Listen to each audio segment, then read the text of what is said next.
안녕하세요. 이인입니다. 오늘은 플루트 관리법에 대해서 조금 얘기를 나눌까 합니다. 우리 지금 구독자분께서 한번 이 플루트 관리하는 법을 어떻게 했으면 좋겠냐를 한번 올려달라고 해서 제가 한번 영상을 찍도록 하겠습니다. 우선 플룻이 있죠. 플룻이 이렇게 보시면 이쪽으로 이렇게 한번 비춰주실까요? 네, 플루트를 딱 여러분들이 꺼내게 될 겁니다. 그러면 조립을 처음에 연주를 할 때 조립을 하겠죠. 연습할 때. 자, 헤드 하고 바디 이렇게 있겠죠. 근데 대부분 이제 학생들이 잘못 잡는 경우에는 여기를 그냥 잡고 막 이렇게 끼는 경우가 많아요.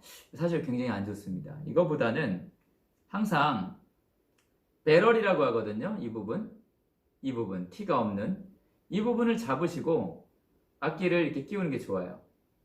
끼우는데 그냥 꾹 끼우면 안 되고요. 돌려가면서 이렇게 돌려가면서 이거를 그냥 꾹 처음에는 악기가 컨디션이 좋으면 부드러우니까 꾹 끼우는 경우가 많아요. 학생들이. 그러다가 이게 잘못 물려가지고 이대로 들고 와서 빼달라고 하는 경우가 종종 있었습니다. 그러니까 이거를 항상 부드럽게 돌려가면서 끼워주시고요. 마찬가지입니다. 풋 부분이죠. 자, 풋 부분을 잡을 때는요, 좀 주의해야 될 게 있어요. 자, 풋 부분을 잡을 때 키가 이렇게 있죠. 키가 여기를 이렇게 잡기에는 너무 공간이 좁아요. 그렇기 때문에 이렇게 잡기보다는 키를 아예 엄지손가락을 통해서 키를 잡아버립니다. 그냥. 왜냐면 이 키를 안 잡은 상태에서 그냥 이렇게 잡고 하다가 보면은 잘못해서 키를 반대 방향으로 미는 경우가 생길 수 있으니까 아예 엄지손가락으로 키를 잡아버리는 게 안전합니다. 특히 연습용 가지신 분들은 이렇게 두 개만 있겠죠. 두 개를 잡는 거예요. 이렇게 파지하는 거죠. 그게 안전합니다. 이렇게 하고 마찬가지 배럴을 잡고 그 다음에 여기 풋을 끼우는데 이 부분도 마찬가지예요. 이게 짧기 때문에 들어가는 부분이 얼마 안 되니까 꾹 끼우는 경우가 또 상당히 많아요. 그거보다는 이렇게 해서 돌리면서 끼우는 게 좋습니다. 대부분 이 부분을 되게 무시해가지고 잘못해서 잘못된 방향으로 끼운다거나 힘을 아주 미세하게라도 꾸준하게 이상하게 줘버리면 이 부분이 나중에 헐거워져요. 그런 악기가 거의 제가 볼 때는 60% 70% 이상 이 풋 부분이 망가져 있는 부분이 되게 많습니다.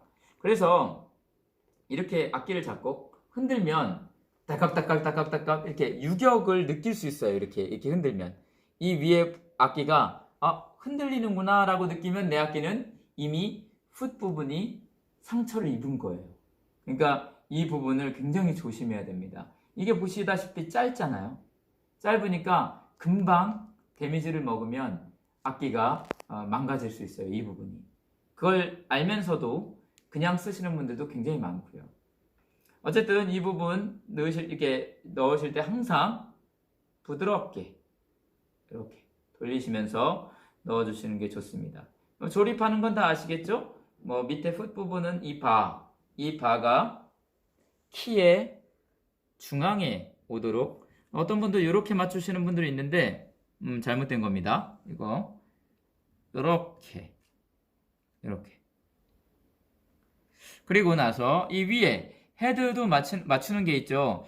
이건 정말 사람들이 많이 이제 물어보는 부분인데 사실 이 마우스피스 홀이 어떤 위치에 있어야 되느냐는 참 여러 가지 말이 있는 부분이에요. 그러나 노멀하게 보편적으로 어떻게 하냐면 이 키들의 이 열이 있잖아요. 키에 이렇게 일렬로 쫙 돼 있죠. 키가 이 일렬로 되어 있는 키와 또 똑같이 일렬로 마우스피스 홀이 있는 게 좋다라고 합니다.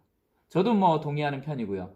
그러나 사람마다 약간씩 차이가 있는 것은 인정합니다. 조금 밖으로 빼는 분이 있고 조금 더 안으로 돌리는 분이 있는데 그것은 크게 잘못된 건 아니에요. 그러나 내가 처음에 연습할 때 처음에 무언가를 플룻을 시작했을 때는 스탠다드로 가는 게 좋습니다. 스탠다드. 이 키와 일렬로. 그런데 제 개인적인 생각인데요. 이 키도 보면 이 키의 맨 끝에 보면 조그만 키, 이게 C 샵 키인데 이 C샵 키와 마우스피스 홀과 동일한 일직선에 있는 게 저는 제일 이상적이다라고 봅니다. 그래서 여러분들 이렇게 보세요.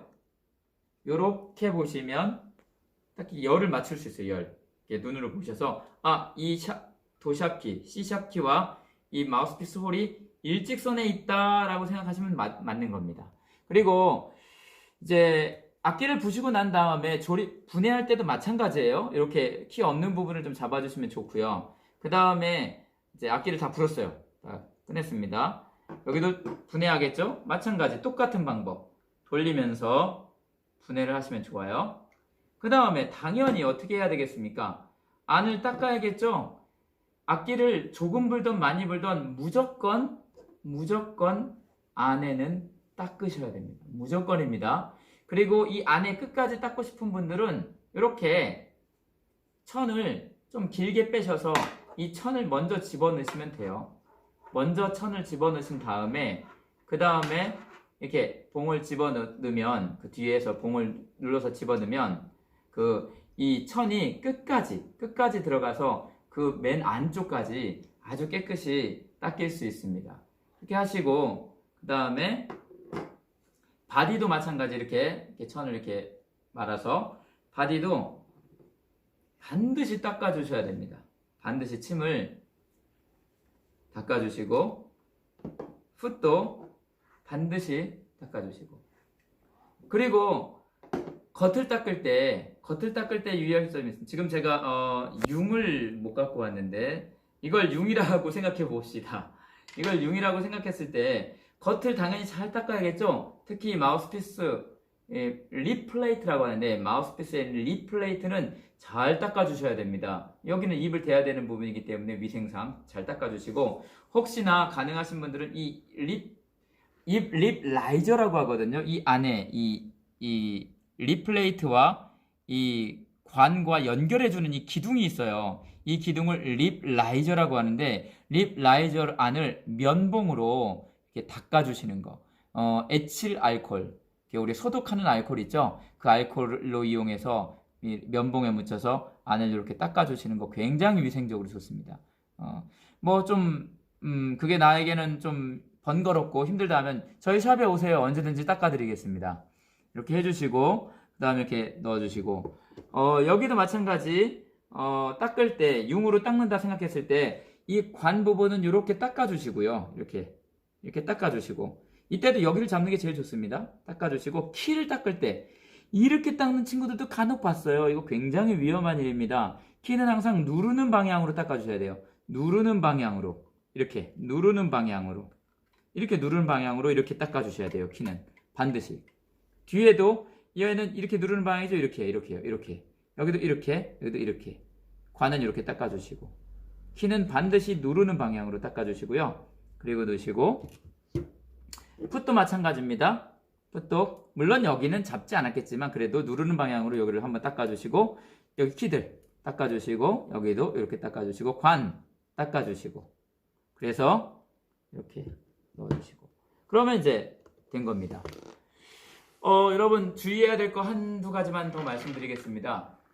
플루트를 보관하실 때는 특히 우리가 요즘에 보면 차 트렁크에 놓고 일주일에 한 번씩 꺼내시는 분들도 있죠. 차는 제가 볼 땐 매우 위험합니다. 차는 여름에는 아주 온도가 많이 올라가고 겨울에는 온도가 너무 내려가기 때문에 실내로 갖고 들어왔을 때 자연적으로 악기에 성에가 물방울이 맺히게 돼 있어요. 온도차 때문에. 그래서 제가 볼 때는 악기가 너무 많은 온도차를 왔다 갔다 하지 않을 수 있도록 보관해 주시는 게 좋고요. 그 다음에 악기를 불기 전에는 항상 양치를 하거나 아니면 아무리 못해도 입을 좀 가글해서 입 안에 있는 이물질들이 조금 없앤 다음에 악기를 부는 게 좋습니다. 그렇지 않으면 이 키에 쩍쩍거리는 거, 여러분들 키 이렇게 불다 보면 쩍쩍거리는 게 있죠. 그 전부 다 입에 있던 그 성분이 패드에 묻어가지고 쩍쩍거리는 게 많거든요. 커피를 드신다든가 음료수, 특히 탄산, 음료라든지 과일, 여러 가지 과자 이런 것들을 먹고 나서 악기를 불게 되면 그런 것들이 많기 때문에 그런 걸 좀 가급적으로 조심해 주시고, 쩍쩍거리는 것이 많이 난다. 그러면 그 대처 방법은 다음에 한번 제가 또 영상을 찍도록 하고요. 그리고 또 너무 심하다. 그러면은 우리 저희 샵으로 찾아오시면 제가 해결해 드리겠습니다. 감사합니다. 오늘 여기까지 하겠습니다.